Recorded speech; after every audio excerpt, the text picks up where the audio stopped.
Hello, Mr. Roby and everyone. My name is Elizabeth Alexandra Putri Iskanta. You can call me L, with the name of 160121341 from the class of DK45 Int. Today, I'm going to do my big assignment of aesthetic and history of visual communication. For the presentation video is the requirements of my big assignment. Let's get into it. This is my first selected object of Western aesthetic. The title of the artwork is Daniel in the Lion's Den. The artist is Peter Paul Rubens. The date of the making is 1616. The media is oil on canvas painting. The description of this Western aesthetic is the artwork named Daniel in the Lion's Den, created by Peter Paul Rubens in 1616. The media of this painting was made by oil on canvas, with the physical dimension of 224.2 times 330.5 centimeters. In addition, the prophet Daniel continued to pray to his God against the express command of the king. As a result, Daniel was thrown into a lion's den to be devoured. The amount of lions that's smaller than the characters named Daniel shows that human sits higher position than the animal. The formal. This painting demonstrates a nearly nude muscular man with pale peachy skin sits in an underground cave among lions in this horizontal painting. The man sits to our right of center with his legs crossed, elbow close to his body with hands clasped by his chest.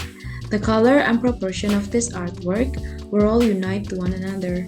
That fits to the expression of the character as well. The overall painting's texture is a little bit surfaced because it is made by the canvas painting. The interpretation of this Western aesthetic is that briefly the story involves Daniel, a prophet of the true and living God, who opposes King Darius' decision that the people should pray only to the king of Persia for 30 days. But Daniel, against the law, he prayed to the God of Israel like he always did. And then the bad guys who first instigated the decision to frame Daniel, which made them jealous.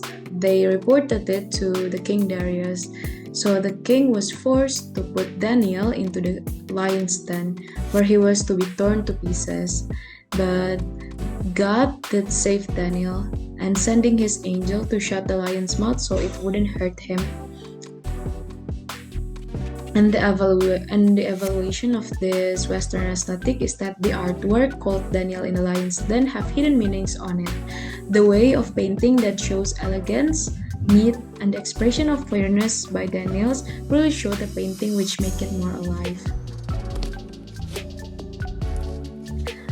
Now the Eastern aesthetic. The title of this artwork is Pagoda in Kyoto. The artist is Toshio Yoshida. Release date of 1942. The media is woodblock print and ink and color on paper. The description of this artwork. Painting made by Toshio Yoshida named Pagoda in Kyoto demonstrate the atmosphere of Japanese environment around pagoda, which is very unique. And this artwork, it shows landscape of a lake and trees with the background of pagoda temple. This painting's physical dimensions is 26.04 times 19.69 centimeters, with the medium of woodblock print by Japan, ink and color on paper as well.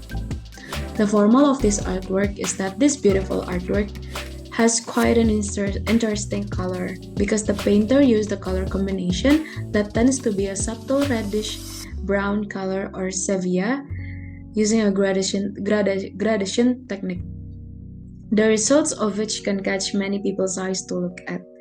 Even with that color, this painting has an impression that makes it a single unite.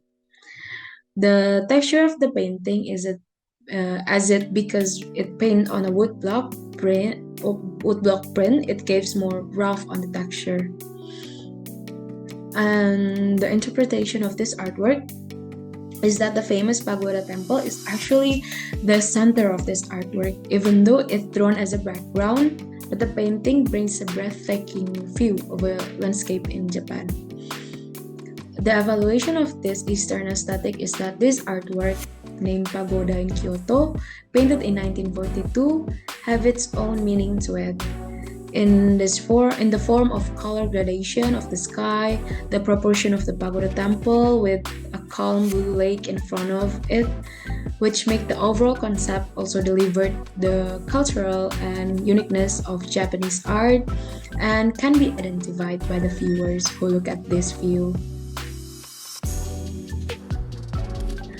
And then we go to Nusantara aesthetic.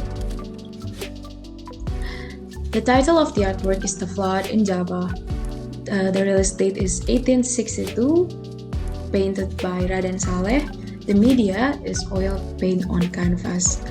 The description of this artwork is that the flood on Java, painted by the most famous and historical painter in Indonesia, named Raden Saleh. This artwork tries to present Raden Saleh's brushstrokes are able to depict touching scenes of misery. You can see the indigenous people of Central Java surviving the devastating floods that hit the Banyumas area.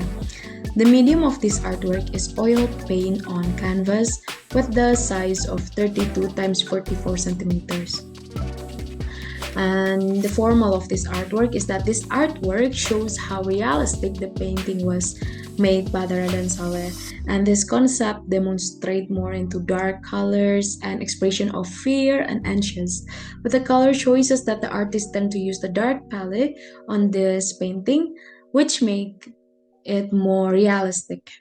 The texture of this painting is a little bit rough because the medium of the painting is a canvas and the oil paint made the colors look solid. The interpretation of this artwork is that it is described how the residents in the highest place are sitting and standing huddled together, while the water continues to rise like the painting arrest of Prince Diponegoro. Raden Saleh, who is known as a portrait painter, is able to show each object in detail. The lines on the faces of anxious humans struggling between life and death appear so clearly in this artwork. The evaluation of Nusantara aesthetic. This painting has a unique concept on delivering the message on people who view this artwork. The meaning implied in this painting also becomes a characteristic because Raden Saleh always adds a message to be conveyed through his paintings, including the painting entitled Flood in Java. And the last but not least is Indonesian aesthetic. We can see here the artwork. The title is Portrait Diri dan Topeng-Topeng Kehidupan. The release date was 1961. Artist named Afandi Kusuma. The media that he used is oil on canvas. The description of this artwork is that the artwork made by Afandi Kusuma named Portrait Diri dan Topeng-Topeng Kehidupan, which released in 1961, was made by the medium of oil on the canvas. The artwork was trying to deliver the painter's point of view or perspective on how he sees the world and a relationship between him and human. The formal in this artwork is that among the maestros and legends of famous Indonesian painters, Afandi is probably the one who used the strangest painting techniques. He paints without using a brush, so the initial process he did was spilling colored paint into the canvas. If seen, it might give a chaotic impression, but after that, Afandi will brush the paint colors with his finger until the finishing stage with a charming result. That's why he used various color palette that fits into his artwork. The gradation more like based on the paint that overlapping one another and mixed with his finger, so the texture of the artwork gives a little bit rough as it came from the canvas and irregular paint thickness on the canvas as well. The interpretation of this Portrait Diri dan Topeng-Topeng Kehidupan made by Afandi Kusuma He's trying to deliver the way he faced his life, and then he put it into an artwork, which the artwork also in detail depicts Effendi himself with several masks, depicting the human desires and temptations that exist within him. The evaluation of this artwork is that it shows how chaotic it is, as it has several creatures he made around his body in this painting, but still has a very deep impressions and message for those who see it. The frightfulness and human relations that have an impact on the life of the painter, so that the painter has the eagerness to include his perspective in a work of art. That's it, my video presentation of my second week assignment. Thank you very much for listening.